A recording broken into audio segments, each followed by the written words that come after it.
Expectations for me are really, really, really high today because I'm standing here next to what is probably the last manual transmission M3/M4 BMW that is ever going to exist. The base model M3 and M4, 470 horsepower thereabouts, 400 pound-feet of torque, rear-wheel drive only, and it comes with a standard manual transmission. On the regular M3 and M4, step up to the competition, 500 horsepower, 480 pound-feet of torque, an automatic transmission only, and available MX drive, which can be switched to rear-wheel drive if you want to drive like a complete lunatic at the local Cars and Coffee and likely get banned for it. Considering the fact that the M3 and M4 competition have a lot more power, a lot more torque, available all-wheel drive, and they've always been positioned as a sports car that you can drive every day on the school commute or the business work commute or whatever you want to do with it. It does make sense that most people are going for the competition with the automatic transmission, but if you're cool, if you're like really cool, the cool BMW guy that buys it to drive it as a driver's car, you'll be looking at one of these. Standard M3 or standard M4.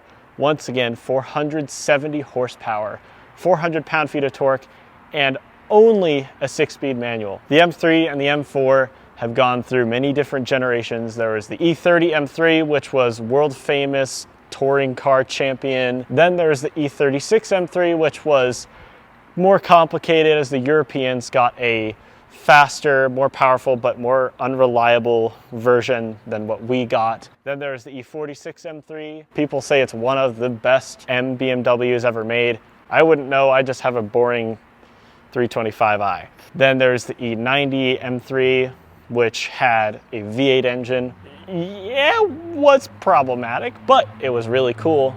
And then it toned down a little bit with the F80, which had a turbo 6-cylinder, quite similar to what we have here. Underneath the hood of this is a 3-liter turbocharged 6-cylinder engine. So let's talk about what is often a very touchy subject with modern BMWs and especially the M cars, which is styling. Now, I like the look of the M3. I think the proportions are just right.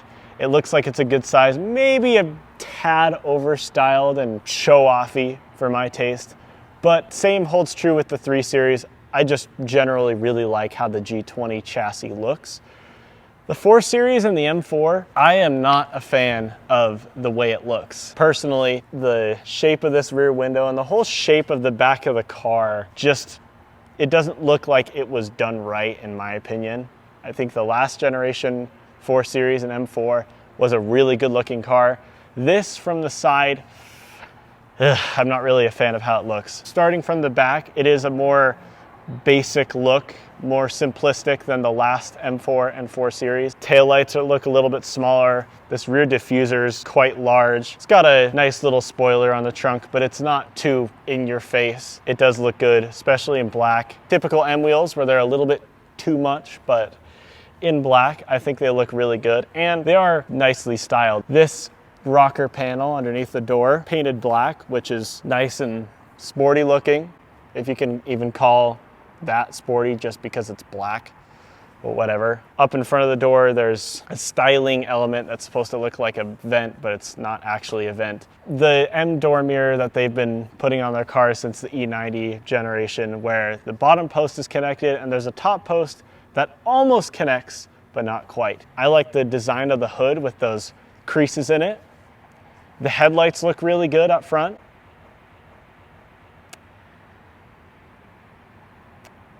And yeah, all right, that's all the styling we need to talk about. Let's talk about practicality for a minute. Now, it's worth noting for car spotters that if you see an M3 or an M4 and it doesn't have a competition label underneath it, you know that it's a manual transmission, which I think is really, really nice because as a car person, I am always wondering when I see a car that's available in manual, if it is a manual, all I have to see is the lack of a competition badge, and I know it's the cooler one. So kudos to BMW for helping out car spotters there. Practicality on a car like this, isn't really that important. But if you're buying an M4 over an M2, you're buying it for more power, obviously, and the higher position in the brand. But it's useful to be compensated as well with a larger trunk area. There we go. Power trunk, which for a modern car is not interesting at all. There is a stunning lack of a BMW toolkit, which is very upsetting to me. I know that BMW owners don't really ever use those toolkits on the side of the road. They just call that number and have the warranty cover it. Come on, it's a BMW. It has to have a toolkit. You look inside and it's good enough for a car of this size. There's nothing all that special, but you do get to see a foreshadow for the striking interior color that you're gonna see in a minute. These latches here fold down the rear seats, which is a nice feature to have. You know, if you watch my videos, that I like underfloor storage areas, so let's see. Yeah, it doesn't open. That's a shame. So this car sucks because it doesn't have an underfloor storage area. Don't buy it. Now let us check the rear seat room of the new M4, and it is a two-door coupe. I have never reviewed a two-door car in my current format, so this will be the first of a more challenging type of car to get in the back. But what you can see now that the door is open is just how freaking orange, bright freaking orange this thing is. Everything is orange. Now John, who lent me this car, when he ordered it, he thought the seats were brown. Rookie mistake on his behalf. We'll forgive him for that. It is quite in your face, but it's not a hideous color in this car. I think it's okay. Yeah. Worth noting because it's a strange interior color. Remember the days when everything was beige and black? That's all you could get? Me neither. All right, so there's a lever on the side of the seat here. Pull it forward. The seat slides forward gracefully, electrically, and extremely slowly. I'm losing patience. There we go. Foot in. Ugh. And it's not too bad. I mean, oh, you fall back into the seat a little bit. That's a little hard. Put that back. And my legroom is decreasing by the moment. Getting smaller, smaller, smaller, smaller. I've made contact. It's pushing back. Okay. So it's, I mean, oh yeah. It's not very good back here. Still, it's better than the 2 Series Grand Coupe, which is a 4-door car. Makes that car make even less sense than it already does, that I'm more comfortable in the back of a 2-door M4 than in that. But I have to say, I have no leg room, but it's not so bad that it's pushing into my legs really hard and making me actively uncomfortable. It's just, there's not a lot of room to stretch out. My feet have okay amounts of room. It's not great, but they're not trapped. I can move them up and down a little bit. If I sit back, oh yes, it's worth noting, I am 6'2.5", which I forgot to mention. I've got no headroom at all. It's messing with my already bad posture and making it even worse than it already is. So it does hurt the back of my neck a little bit. I might need to see a chiropractor after this. At least I'll get there really fast with 470 horsepower on tap. I'll get there quick. The center armrest, I'm greeted with orange, and it's actually not an armrest, it's just a pass-through, which is nice that it's a pass-through. If you're a skier and you take your M4 skiing, which I don't imagine a lot of M4 owners do, then that's something you can use. But there's no center armrest, which I would generally expect back here, because this car has rear climate control, which I guarantee you has never been used on this particular car, but it does have it, which is nice. It sort of compensates for the fact that there's not enough room back here and there's nowhere to put your left arm. But there's that. Also 2 USB-C ports, which is cool. You can charge your devices back here. Huge transmission tunnel, which isn't a big deal because this is a 4-seater car, or at least that is what the number of seatbelt buckles are communicating to me, is that it's only a 4-seater. So transmission tunnel isn't a big deal. If anything, as a 4-seater, you're feeling a little bit more isolated in your own little space and cozy separated from the passenger. So in a 4-seater, a transmission tunnel could actually be a beneficial thing in my mind. Maybe I'm talking complete nonsense. This whole panel here, it's got a speaker, which is nice. Orange everywhere. There is an armrest and a small storage area, which I can't imagine would fit anything. And a nice little window, so it feels not as claustrophobic. There's a hook right here. I wouldn't expect to see on the pillar mounted this way, but it's there if you need it. It does communicate afterthought vibes to me right now. It's nice to have a rear window. Even though it's really ugly on the outside to me, it's nice and useful in here. Now I want to get out. So I'll pull that forward. Ooh. Using the magic of electricity, it moves. I don't know if I have enough room yet. Keep going. There we go. It's a bit undignified getting out. But it's okay. Not too bad. This is where this car needs to work out, the front seat. Now, one thing I am noticing, look at this. Manual steering wheel adjustment. That's a deal breaker, you guys. I don't think I could drive this car with a manual steering wheel adjustment. That is pretty pathetic. Of course, the seats are power operated, so it's easy to get comfortable. The door panel here looks really nice. The power seat memory controls are actually inside the orange. The speaker, which is right next to the orange. Orange! It's right next to the orange. The power window orange is the power window controls, and they're right next to the exterior orange, the orange everywhere. There's orange everywhere. Oh, what am I going to do? There's too much orange. Okay, all right. The memory seat controls are inside the speaker, right next to the power window controls and the exterior mirror controls, which is where you'd expect to find them. But I do like the style of this door panel, and it's got some nice big storage down here where you could fit a large water bottle, I'm sure. And then the trunk release is on the door panel as well. And hold everything. Manual transmission and a new BMW, you guys. So awesome that they're still doing this. And I know that a lot of people aren't buying this, likely because the M4 competition has more power, but come on. I promise you, if I was buying a car like this, I would 100% go for the manual. And I bet the manuals are going to be long-term more desirable and valuable. This car is also a slick top, which is really cool. So the long term, this thing will probably be more valuable compared to an M4 competition with a sunroof. If that's even available, I'm not totally sure. This steering wheel here is that M steering wheel that is also put in all the fake M BMWs, but it has carbon fiber in it. I'm not into carbon fiber at all, so it's a little bit tacky in my mind. There's too much carbon fiber everywhere in this interior for me that keeps slapping you in the face saying, look at you, you bought the M4, congratulations. It's not like I can take my eyes off the carbon fiber to focus on something else, because all I can focus is orange.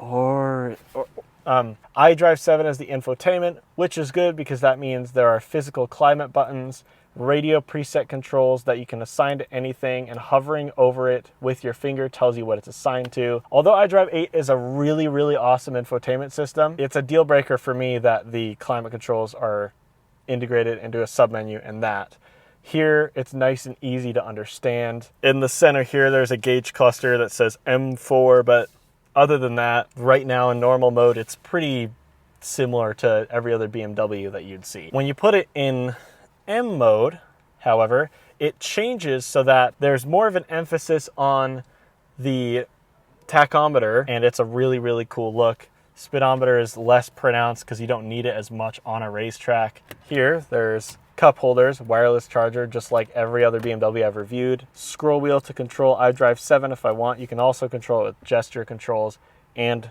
touch menu. Start button, an electronic parking brake, which is, at least we got the manual, and buttons to control auto stop start, M mode, the exhaust modes, which we'll be playing around with in a minute, and a nice storage area in the center. So up here, it's a G20 chassis car, so there's not much different about it other than manual transmission right here and orange literally everywhere else. 2 pulls on the hood latch. That's how you know it's a true BMW. Let's see it. Oh, BMW M4. So first thing you notice is strengthening bars going across the engine, which is cool. Helps with rigidity, I assume. And M logo up here, BMW M4, which they've been putting on all their M engines forever, which is a really cool thing to see. This is a 3-liter turbo 6-cylinder, which is what the M3 and M4 have had for about 10 years now. And it's a beautiful, beautiful engine. It'll have issues down the line. What high performance BMW M engine doesn't eventually get some problems? This car and this configuration makes 470 horsepower, 406 pound-feet of torque through a 6-speed manual to the rear wheels only. Step up to the competition, you get 503 horsepower, I believe, and 480 pound-feet of torque through an automatic transmission to the rear wheels or all 4. And then there is the new M4 CSL that comes with 550 horsepower. Okay, correct me if I'm wrong, but I think the new 3-liter CSL, the ultra limited production, only 50 models, all manual transmission, I believe that has the same engine and, dare I say, variant as the M4 CSL. But don't hold me to that. I didn't do research on that before. I just blurted it out just now. Let's have ourselves a listen to the exhaust note in regular mode.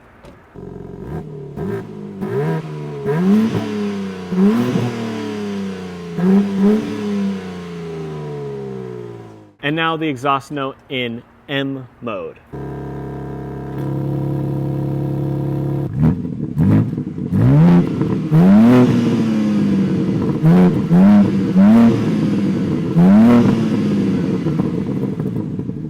Now it's no V8 like what it used to have. It doesn't have that S54 rasp, but it still sounds pretty damn nice.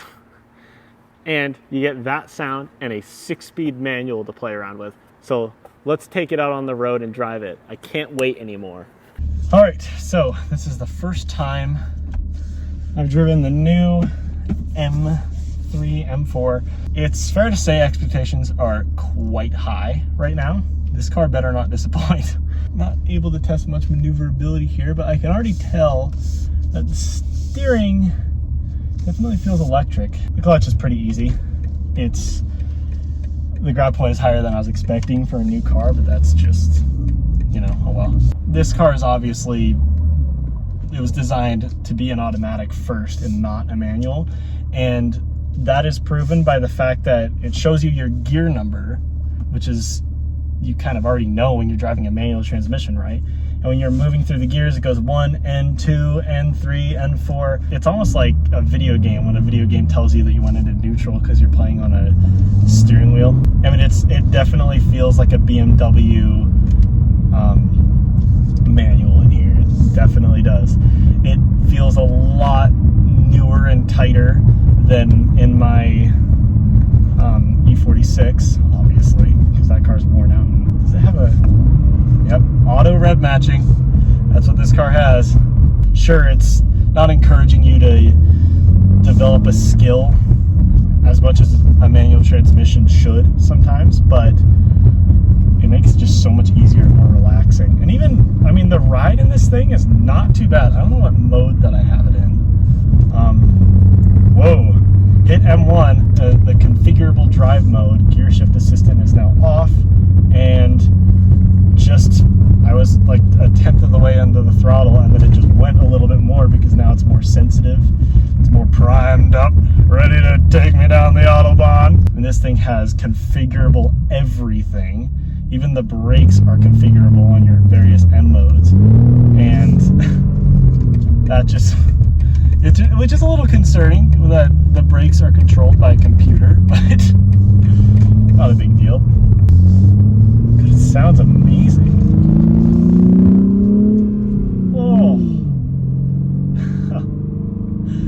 man, this thing is... All right, so far, it's meeting expectations. Man, I love rowing through the gears in this thing exactly as much as I thought I would. I mean, it's an $80,000 car, and the styling isn't all that great. This interior orange is quite distracting. But, I mean, the ride isn't too bad. Like I said, it's not too jarring, which is, I was expecting a little bit for it to ride uncomfortably, but no, it's fine. Put in M mode. Yeah, and it's louder. Force shift on your car. Let's roll on the throttle here.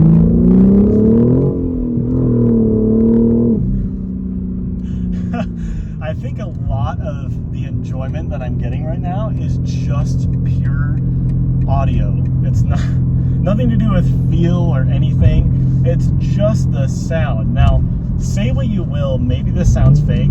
There's a rev match, by the way, not too hard. Maybe this sounds fake, but I do not care. I mean, if you tell yourself to not pay attention to fake sound being pumped in the cabin, and you just say, you know what, I'm just gonna sit back and I'm gonna enjoy the experience. So that's what this car is built to do. It's built for fun, it's built for enjoyment, but it's an M3 chassis car, so you can drive it every day. What is there not to like? And rev matches are so easy too. And if you don't want to bother rev matching, turn the auto rev matching feature on. Modern manual transmissions, that's how it is right now. Oh my gosh. The steering is really fast. Look at that, you guys. You see that? I got the BMW driver pose. Yep, okay. I like it as much as I thought I would, even with the orange interior. Okay, the manual isn't as fast as the automatic, both when it comes to engine horsepower and torque and actual gear shift action, but if you're driving this car to enjoy it, why not get the manual? But nobody's doing that. Like I said, it's easy to drive and it's comfortable-ish. And I mean, I could see this is you could definitely daily drive this thing.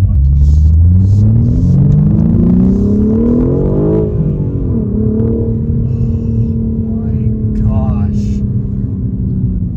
It is so good.